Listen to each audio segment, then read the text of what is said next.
하나님의 은혜가 깃드는 시간이 되기를 소망합니다. 두 가지 이야기로 좀 오늘 말씀을 함께 시작할까 합니다. 첫 번째 이야기입니다. 혹시 이런 주변에 이러한 경험들 있으실까 모르겠네요. 양가 집안에서 반대하는 결혼이 있었어요. 그래서 이 결혼 강행은 해야 되겠는데 그것 때문에 좀 망설였던 한 여자가 어느 곳을 찾았어요. 어디를 찾아갔을까요? 네? 점집. 네. 우리 권사님 가보셨나 봐요? 점집을 찾아갔어요. 네, 점집을 찾아갔더니만 그 점집의 점술가가 이렇게 점괘를 내놓는 거예요. 지금 사귀는 남자와 결혼을 하면 그 남자가 5년 이내에 죽는다는 거예요. 그래서 지금 사귀는 남자가 5년 이내에 죽을 그러한 운명에 처해 있다는 겁니다. 여러분들이라면 어떻게 하시겠어요? 그 여자가 참 남자를 너무나 사랑했던 것 같아요. 5년밖에 못 사는 이 남자를 버릴 수도 없어서 정말 불쌍한 마음에 서둘러서 결혼을 강행했어요.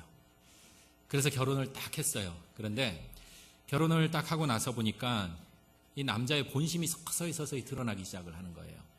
참 성질도 고약하고요. 그래서 하루라도 살지 못하는 정말 지옥과도 같은 삶을 이렇게 살아갔어요. 매일 다툼, 갈등의 그러한 연속이었어요. 그렇게 지옥 같은 그러한 삶을 살다가 어느 날 그 아내가 그 점술가의 말이 불현듯 생각난 거예요. 아, 맞아. 그때 점술가가 이 남편 몇 년 산다고요? 5년밖에 못 산다. 이 생각이 불현듯 난 거예요. 그래, 결심했어. 그래, 5년만 참자. 5년 후에는 죽을 사람이니까 에이, 그냥 그래, 크게 마음 쓰지 말자.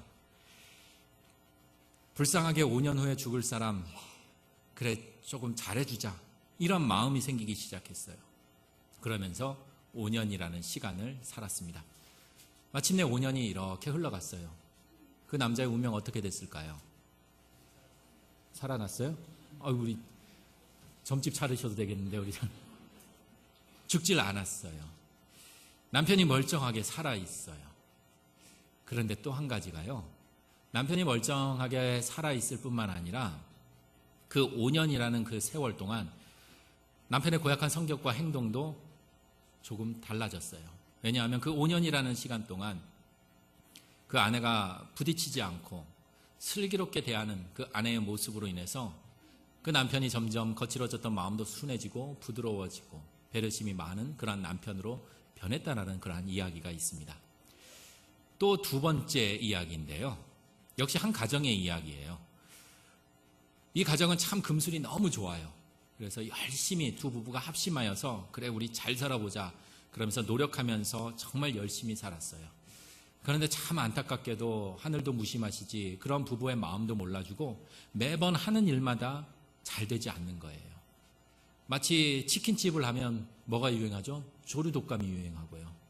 또 고깃집을 하면 광우병이 또 나고 또 중국 쪽으로 조금 사업을 확장해볼까 하면은 사드 문제로 중국의 문이 덜컥 닫혀버리고 이렇게 실패의 연속을 계속 경험하다 보니까 이 부부도 점점 절망 가운데 빠져갈 수밖에 없었어요. 그런 어느 날 한 그 아내가 너무 시리에 빠져서 좀 바람도 쐴 겸 이렇게 거리를 이렇게 배회하고 있는데요. 정신줄을 놓다 보니까 자기가 어디로 걸어가는지도 모른 거예요. 그러다가 걷다 보니까 길에다가 이렇게 좌판을 걸고 이게 점을 치는 그 점통을 발로 뻥 차버렸어요.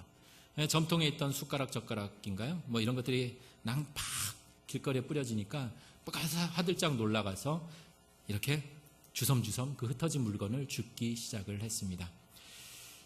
점을 보는 할아버지가 물건을 줍고 있는 그 여인의 그 여자의 손을 물끄러미 쳐다보더니만 이렇게 이야기를 하는 거예요. 그 여인의 손에 큰 재주가 있다라는 거예요. 그러면서 이 손으로 크게 성공한다라고 그 점치는 할아버지가 그 아내에게 그렇게 이야기를 건네주었습니다. 대뜸 그 말을 듣고 아무 생각 없이 집에 들어왔는데 자꾸만 그 이야기가 맴도는 거예요. 아, 내 손에 큰 재주가 있다고? 이 손으로 내가 크게 성공할 거라고? 그러면서 그 길로 미용학원을 등록을 했어요. 그리고 미용사의 길을 걷기 시작을 했습니다. 어떻게 되었을까요? 잘 되셨어요? 이야, 국제대회, 국내대회, 미용대회에서 입상하고요. 정말 성공한 아주 유명한 미용사가 되었어요. 왜냐하면 그 과정 중에서도 너무나 어려운 일들이 있었어요. 힘든 일들도 있었는데 그 여인은 무엇을 믿었죠? 그 할아버지의 말 한마디. 내게 손재주가 있고 큰 손재주가 있고 이 손으로 크게 성공한다라는 그 말 한마디 믿으면서 어렵고 힘듦이 있었지만 악착같이 끈질기게 그렇게 하면서 성공한 유명한 그러한 미용사가 되었다라는 이야기입니다. 두 가지 이야기. 첫 번째 이야기는 운명이 5년 안에 죽는다라는 그 운명, 거짓이 되었습니다. 그리고 두 번째 이야기는 그 전해진 운명, 도리어 사실이 되었습니다. 이 둘 다 모두 다 운명에 대한 그러한 이야기입니다. 여기 계신 분들 혹시 운명 믿으세요? 안 믿으세요? 타고난 팔자 있을까요? 저는 믿는 것 같아요. 제가 목사가 되기 싫어서 막 도망갔어요. 피해 다녔어요. 제 아내도 알겠지만 목사 안수도 안 받으려고 별수를 다 쓰면서 목사 안 되려고 하는데 지금 제가 어떻게 돼 있죠? 이렇게 여러분들 앞에서 함께 목사의 길로 살아가는 걸 보니까 제 팔자인 것 같아요. 제 운명인 것 같아요. 여러분들은 어떻게 생각하시나요? 여러분들 별자리 보고 혈액형 보면서 소소하게 재미로 삼을 수도 있겠지만 어쩌면 지금 이 시간 그리고 이 장소에서 우리가 신사동 교회라는 한 공동체에서 이렇게 함께 신앙생활을 해나가는다라는 것. 어쩌면 이렇게 단단한 운명이라는 그 고리에 단단하게 묶여져 연결되어 있는 운명적 만남 아닐까 이런 생각 안 들어보세요? 저는 간혹 그런 생각 들어요. 저와 여러분의 만남, 이거 운명적인 만남일까? 이러한 생각도 하곤 합니다. 우리가 사순절을 보내면서 지난주에 이어서 계속해서 십자가를 생각하는데요. 어쩌면 하나님의 예정대로 이 십자가, 예수님이 운명이 그렇게 십자가의 형틀로 죽음을 맞이하는 그러한 운명을 타고나신 것은 아닐까. 또한 더 깊게 생각해 본다면 우리가 가룟 유다 어떨까요? 예수님을 팔 운명에 처해 있는 인물, 결국 각본대로 하나님이 계획한 대로 그 뜻을 잘 수행한 사람이 가룟 유다가 아닐까. 그래서 저 미국에서는요, 가룟 유다를 숭배하는 그러한 종교 집단도 있어요. 왜냐하면 가룟 유다는 자기 뜻대로 산 게 아니라 결국 하나님의 뜻대로 예수님을 팔아야만이 예수님이 십자가에 달려 돌아가시고 우리의 구원, 우리의 죄가 씻음을 받는다라는, 거기에서 어떻게 해요? 가룟 유다는 충실하게 아주 잘 자신의 역할을 수행했기 때문에 그 사람들은 가룟 유다를 신봉까지 해요. 그렇다면 인류 역사 속에서 우리가 잘 알고 있는 히틀러라든지 오사마 빈 라덴이라든지 여러 가지 테러 집단을 이끄는 그러한 모든 것들이 입력된 프로그램에 따라 운명에 따라 잘 맡겨진 그 정해진 배역을 잘 수행한 그러한 사람으로 생각할 수 있다는 거예요. 이제 이런저런 운명에 대한 불편함 또 궁금한 물음들을 갖고 이 시간 함께 말씀 여행을 좀 떠나볼까 합니다. 오늘 이 시간 우리 본문의 제목에서도 나와 있지만 이 운명에 대한 이야기를 함께 나누겠는데요. 우리가 조금 한자에 관심 있는 분은 조금 더 아시겠지만 저도 좀 찾아봤어요. 그래도 운명의 이 운자라는 것이요, 운동하다, 운반하다라는 이 운자를 사용을 하더라고요. 그래서 움직일 수 있는 것, 옮길 수 있는 이런 동적인 의미를 갖고 있고요. 우리가 운명이라는 이 단어와 또 동일하게 비슷하게 통용되는 게 숙명이라는 이러한 단어가 있어요. 여기에서 이 숙자라는 것은요, 우리가 여인숙할 때 이 숙자를 사용을 하더라고요. 그래서 머무는 곳, 묵는 것, 이러한 의미, 좀 이렇게 정적인, 움직이지 않는 그러한 의미를 갖고 있다라고 합니다. 그래서 우리가 개척할 수 있는 것은 운명, 개척할 수 없는 것은 숙명. 그래서 우리가 통상 일반적으로 운명, 숙명을 조금 다르게 볼 수도 있는데 우리는 어때요? 운명이나 숙명이나 이렇게 같이 혼용하면서 그렇게 사용을 해요. 피할 수 없는 것, 이러한 것들을 우리는 운명이니 숙명이니 이러한 단어로 사용을 하면서 표현을 하곤 합니다. 혹시 한국 사람들 우리 주변에 아니면 내가 입버릇처럼 하는 이러한 소리 혹시 들어보셨나요? 아유, 다 팔자려니. 익숙하신가요? 아유, 운명인데 어떡하겠어. 아이고, 저 인간 죽일 수도 없고 살릴 수도 없고 그냥 운명이라니 하고 내 팔자려니 하고 살아야지. 자주 하지 않으시죠? 아이고, 내 팔자에도 없는 구역장 맡으려니까, 아이고, 내 팔자에도 없는 직분 맡으려니까 아이고 힘드네. 이러한 이야기예요. 내 맘대로 되지 않고 내 맘대로 할 수 없는 그러한 처지가 되었을 때 우리는 이러한 표현들, 이러한 말을 사용을 합니다. 그러면서 이 운명이 내 삶을 아주 강하게 움켜쥐고 있는 그러한 힘을 느끼기도 합니다. 우리 신앙인들 어떨까요? 세상 사람들은 운명이니 팔자니 얘기를 할지 모르지만 우리도 동일한 이야기를 해요. 어떠한 단어로요? 바로 십자가라는 그러한 용어로 우리가 또 그렇게 표현을 합니다. 여러분들 그런 표현 쓰시잖아요. 아이고 저놈의 자식 내 평생 짊어질 십자가. 그런 이야기 하시나요? 아이고 내 갈 길 이 멍에 평생 십자가 지고 가야지. 어쩌면 우리는 신앙의 용어로 할지 모르지만 엄밀하게 살펴보면 내 의지와는 관계없이 주어지는 환경, 그러한 처지, 그렇게 표현도 하곤 합니다. 운명의 굴레에서 벗어날 수 없는 그 사실을 느낄 때 우리는 아이고 운명이니, 아이고 팔자니, 아이고 내 십자가니, 이렇게 표현을 한다라는 것입니다. 여러분들 부모를 선택할 수도 없었고, 그리고 태어난 장소, 시간도 내 의지대로 되지 않았음을 깨달았을 때 이러한 상황, 내 모습, 그리고 내 가족, 이것밖에 되지 않는 그러한 능력들, 내가 어떻게 할 수 없는 것, 그러한 것을 목격했을 때, 경험했을 때 우리 신앙인들은 또한 삶을 그렇게 운명이라는 그 힘에, 그 굴레에서 벗어날 수 없다라는 것을 느끼곤 합니다. 이런 운명의 무거운 굴레에서 오늘 본문 하나님의 말씀을 통해서 예수 그리스도의 십자가뿐만 아니라 설령 우리 각자의 삶에서의 그 십자가, 그 운명과도 같은 그 강한 힘, 그 강한 힘에서 해방되는 시간이 되기를 소망합니다. 여기저기 오늘 본문에서는요, 자신의 선택으로 삶을 살지 못한 한 사람이 소개되고 있어요. 그리고 운명에 장난치고는 너무나 잔인한 삶을 살았던 운명의 한 사람이 등장을 합니다. 참 박복한 인생이에요. 척박한 그러한 운명을 타고난 사람입니다. 어릴 적에 자신이 노력하거나 자신이 자발적으로 만들어 놓은 것도 아니에요. 그저 자신의 꿈속에서 있었던 일을 형들에게 이야기했는데 그게 미운털이 박히고 그것이 자신의 정해진 운명이 되어버렸어요.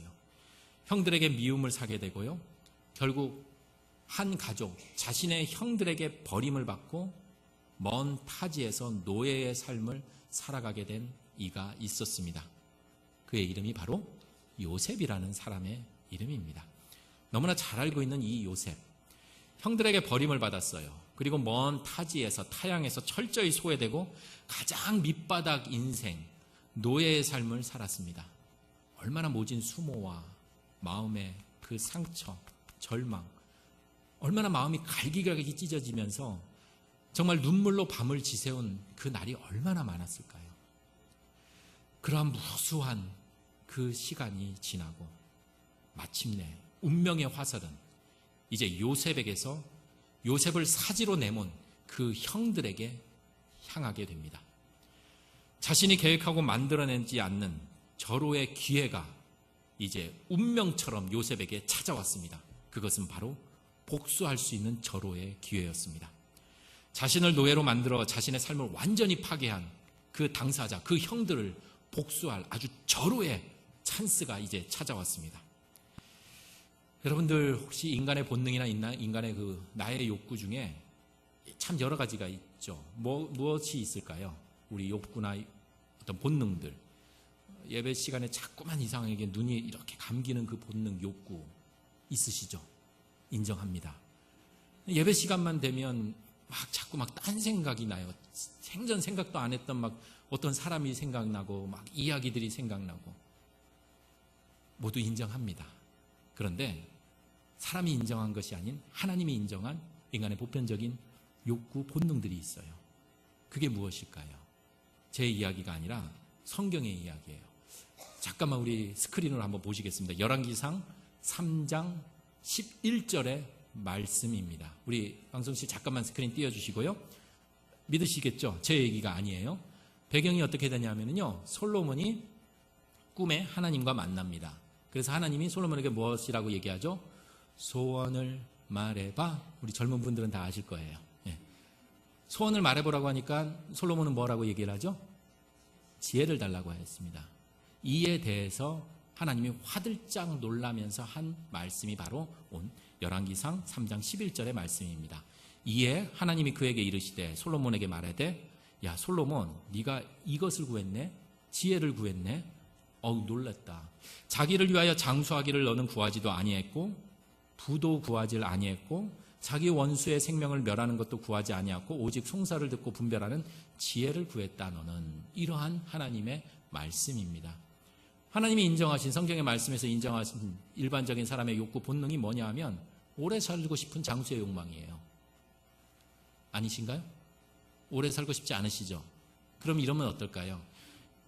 성경에서 말하는 오래 살고 싶은 장수의 욕망은 그저 막 힘들게 그냥 100살 넘게 사는 것이 아니라 건강하게 건강한 삶을 유지하면서 오래 사는 것을 말하곤 합니다. 이래도 여러분 혹하지 않으셔요? 건강하게요 오래 사신대요. 이 장수의 욕망 누구나 다 갖고 있습니다. 여기에도 흔들리지 않으신다면 부함의 욕망, 부자가 되는 거예요. 넉넉하게 여유 있게 살 수 있는 거 원하지 않으세요? 서서히 감추었던 욕구가 조금만 꿈틀꿈틀대죠? 그러면 세 번째, 원수 갖고 싶은 욕망. 에이, 어떻게 제가 교회를 다니는데요? 에휴, 제가 지금 직분이 있는데, 제가 몇 년을 지금 신앙생활 했는데요. 원수 갖고 싶은 그 복수의 욕망. 어쩌면 우리 인간 저 깊숙이, 내면에 깊숙이 간직하고 있는 그 심성 중에 하나가 바로 복수하고자 하는 그러한 욕망, 하나님의 말씀입니다. 여러분들 어떠세요? 저는 자꾸만 운전할 때마다 이런 게 확확 튀어나와요. 갑자기 그냥 확 끼어들면은요, 가서 확 박고 싶은 마음은 굴뚝 같지만 어때요? 끝까지 쫓아가서 얼굴 꼭 보고 싶어요. 그래서 내가 꼭 앞지르고 싶은 그 마음, 그 욕망이 불쑥불쑥 튀어나와요. 어디 어른뿐일까요? 우리 아이들 이렇게 보면은요, 동생이 엄마 아빠한테 사랑을 톡 차지하고 있으면 형들이 어떻게 하는 줄 아세요? 엄마 아빠 안 보는 앞에서 애 툭 쥐어받거나 싹 꼬집고 가요. 인간 깊숙이 자리 잡고 싶은 그 복수하고 싶은 그 욕망. 자신의 삶을 파괴하고 힘든 시절을, 힘든 나의 운명을 만들어버린 그 장본인들이 지금 자신의 앞에 머리를 조아리고 있는 아주 절호의 기회예요. 운명의 장난 같은 일이 벌어집니다. 형들에게는 최고의 위기의 순간이었을지 모르지만 동생인 요셉에게는 아주 복수할 수 있는 최고의 순간인 셈입니다. 그 순간에 요셉이 힘겹게 내뱉은 말 한마디, 4절 말씀입니다. 이리로 가까이 오십시오. 왜? 한 대 박으려고요? 이리로 가까이 오십시오라고 시작하면서 오늘 본문은 이렇게 고백을 합니다. 여러분들이 좀 이해하기 편하게 이렇게 좀 바꿔보도록 하겠습니다. 저는 형님들이 애굽의 종으로 팔아넘긴 바로 동생 요셉입니다. 그러나 그 일 때문에 너무 근심하거나 형님들 걱정하지 마십시오. 저를 이곳에 보낸 이는 형님들이 아니라 바로 하나님이시기 때문입니다. 하나님께서 우리들의 생명을 구원하시려고 오래전부터 계획하셔서 장차 우리 가문을 살릴 자가 되게 하시려고 저를 형님들보다 먼저 이곳에 보내셨습니다. 그러니 제가 힘들고 어렵고 거친 삶을 살게 된 것은 바로 형님들 때문이 아니라 하나님 때문입니다. 그러니 그 일로 너무 상심하거나 두려워하지 마십시오. 자, 분명 우리가 객관적인 사실로 보더라도 요셉 자신의 삶을 송두리째 나락으로 떨어뜨린 장본인들은 바로 형입니다. 분명 실제로는 자신의 운명을 결정짓고 거칠게 만든 장본인들은 분명히 형들입니다. 그런데 요셉은 자신의 삶의 그 운명을 만든 장본인들은 형들이 아닌 하나님이라는 아주 충격적인 고백을 하고 있습니다.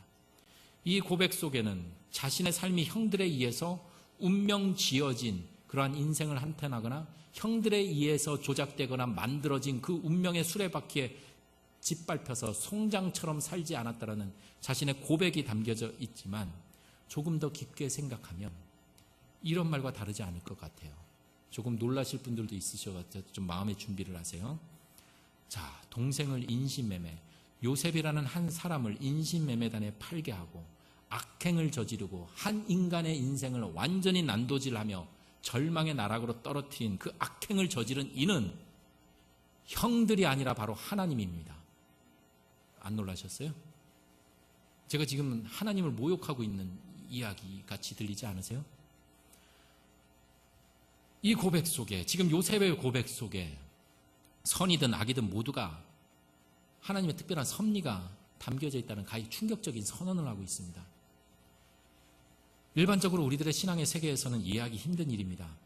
어떻게 한 인간을, 동생을 인신매매시키는 파렴치한 그 반인륜적인 행동과 그로 인한 불행이 형들의 소행 때문이 아니라 지금 하나님의 의한 것이라고 지금 고백하고 있다는 사실입니다.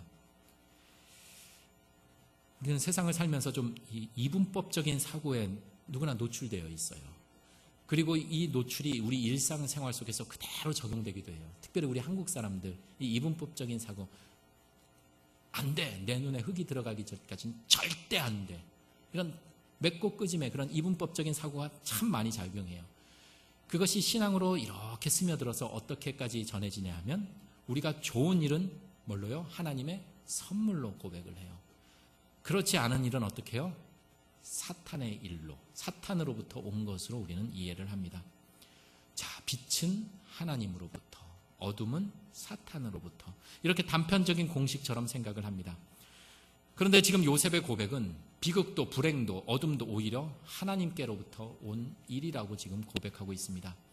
내가 이렇게 애굽 땅에 와서 이렇게 고생하고 힘들게 살았던 건 하나님의 일입니다. 바로 이 점이 일반 종교, 일반 생각과 다른 독특한 우리 신앙인의 가장 큰 특징이며 모습이라는 것입니다. 성경의 선포는 아주 확실합니다. 모든 존재하는 것의 기원은 오직 하나, 곧 야훼 하나님이라는 그 사실입니다. 우리의 세상사에서 좋은 일이든 설령 나쁜 일이든 전적으로 오직 창조주 하나님, 그 뜻에 따라 일어난다라는 사실입니다. 결코 선한 일은 선한 신이 담당하고 악한 일은 악한 신에 의해서 일어나는 것이 아니라는 것입니다.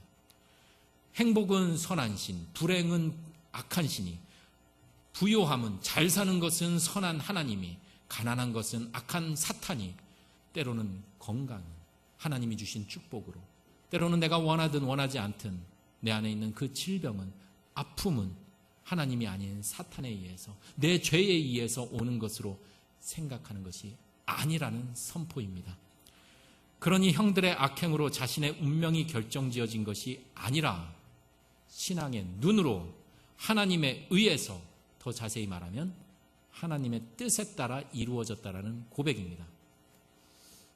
여러분, 제 이야기처럼 들려서 좀 여러분들이 이게 이렇게 해서 이렇게 닫지 않고 이렇게 막 빠져나가는 것 같아서요, 제 이야기가 아닌 하나님의 말씀인 이 성경 말씀에서 한번 볼까 합니다. 스크린 잠깐만 띄워주시기 바랍니다. 이사야 고백입니다. 이사야 45장 7절에 이렇게 고백을 합니다. 나는 곧 하나님은 빛도 짓고 무엇도요? 어둠도 창조하며, 나는 곧 하나님은 평안도 짓고 무엇도요? 환난도 창조하시니 나는 여호와라. 우리 하나만 하면 신빙성이 없어지잖아요. 증거도 여러 개 돼야 더 신빙성이 있듯이, 다른 부분 한번 좀 보시겠습니다. 시편 말씀입니다. 시편 139편 12절 말씀입니다. 주에게는 흑암이 숨기지 못하며 밤이 낮과 같이 비추이나니 주에게는 흑암과 빛이 같음이라. 하나님 안에서는 빛과 어둠, 하나님이 평안을 짓고 환난은 악한 신이 뭐 다른 것이, 나의 죄가 사탄에 의한 것이 아니라 평안도 환난도 빛도 어둠도 모두 다 하나님의 섭리요, 하나님의 말씀 안에서 이루어졌다라는 것입니다. 주시는 이도 하나님, 거두어 가시는 이도 하나님, 살리시는 이도 하나님, 죽이시는 이도 하나님이시라는 그 고백입니다. 여기서 우리가 놓쳐서는 안 되는 중요한 한 가지 사실이 있습니다. 자, 모든 것이 다 하나님의 뜻이에요. 우리들의 현실 앞에서 일어나는 아픔들, 갈등들, 전쟁, 상처, 여러 가지 실패, 절망, 다 모두 하나님께서 왔다는 부정할 수 없는 그 현실 앞에 우리는 지금 다다랐습니다. 그러면 그냥 뭐 다 하나님이 다 짜놓으시네? 하나님이 다 짜놓은 판이네? 그러면 그냥 우리는 지켜보고 그냥 다 하나님의 섭리 이러니 하고 나는 그냥 뒷짐지고 그렇게 살라는 것으로 오해할 수 있습니다. 야, 모두 다 하나님의 뜻 안에서 이루어지는 것이기에 그래, 걱정할 필요도 없겠네. 아, 이거는 참 좋다. 그래, 걱정할 필요 없겠다. 하나님의 뜻이 있으니까 염려할 필요 없겠네. 아, 여기까지는 좋아요. 그래, 더 나아가면 우리가 삐딱한 시선으로 이렇게까지 봅니다. 야, 그러면 노력할 필요도 없네. 뭐 헌신하거나 봉사하거나 수고하거나 그럴 필요 없네. 다 하나님이 짜놓으신 것이니까. 그러기에 여기서 가장 중요한 한 가지 사실, 바로 절망과 아픔, 실패와 갈등, 여러 가지 상처, 이 삶의 어둠 속에서, 그리고 운명의 장난 같은 그러한 처절한 삶 속에서 바로 하나님의 뜻이 무엇인지, 하나님의 그 뜻이 어디에 있는지를 살피고 이를 잊지 않고 기억하면서 우리의 삶 가운데 살아가는 것이 바로 우리들의 놓쳐서는 안 될 중요한 과제라는 사실입니다. 바로 그 과제가 오늘 본문 말씀 45장 5절 하반절과 7절에 계속 반복하면서 강조하는 그 말씀으로 담겨져 있습니다. 그 말씀에 한번 귀를 기울여 보겠습니다.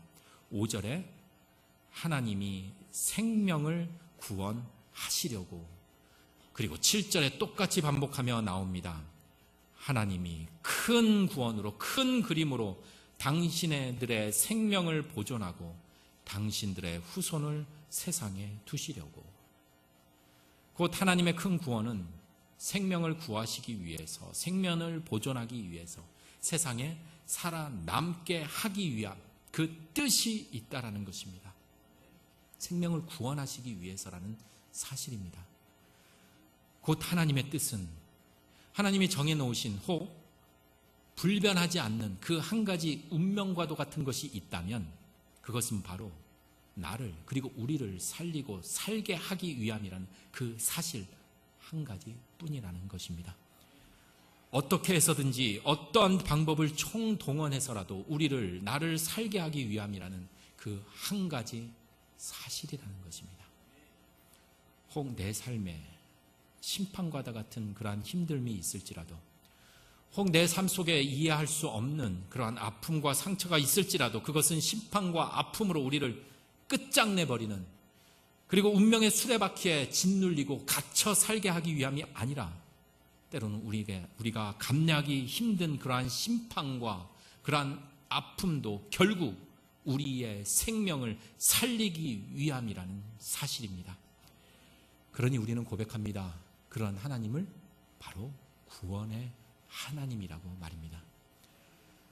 조금이라도 더 많이, 어떻게 하면 저 인간들 지옥의 불쏘시개로 더 사용할까, 더 쓸까, 우리를 힘들고 어려운 저 운명의 수레바퀴에 내모는 분이 하나님이 아니라는 사실입니다. 우리의 생명을 살리기 위해서, 보존하기 위해서 늘 관심하시는 분이 바로 우리 하나님이시라는 그 사실입니다.